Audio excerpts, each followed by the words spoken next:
Ako'y may dala-dalang balita galing sa bayan ko.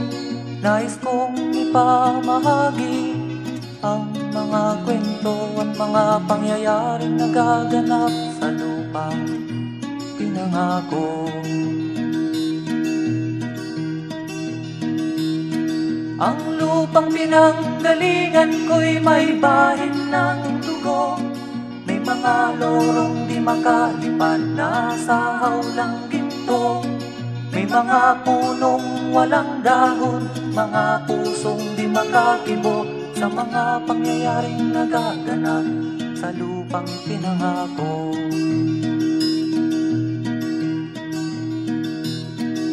Mula nang makita ko ang lupang ito, nakita ko rin ang munting apoy sa puso ng tao.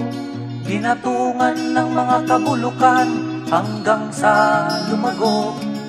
Ngayon ang puso'y may takot sa lupang ipinangako. Lapit mga kaibigan at makinig kayo. Ako'y may dala-dalang balita galing sa bayan ko. Nais kong ipamahagi ang mga kwento at mga pangyayaring nagaganap sa lupang ipinangako.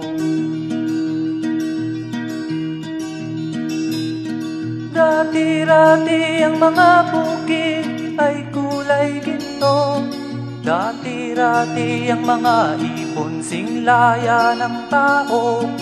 Dati-rati ay katahimikan ang musikang nagpapatulog sa mga batang walang muwang sa mundo.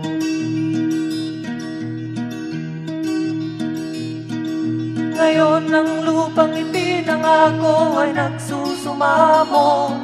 Patakan niyo ng luha ang apoy sa kanyang puso. Dinggin niyo ang mga sigaw ng mga puso ng taong kung inyong dadamhin kabilang sa inyo. Duol mga kaigsunan, nung paminaw kamo, doon ako'y dala ng mga balita gikan sa banwa ko. Gusto ko nga ipahibalo ang mga istorya nga nagakahitabo sa banwang bisad nato.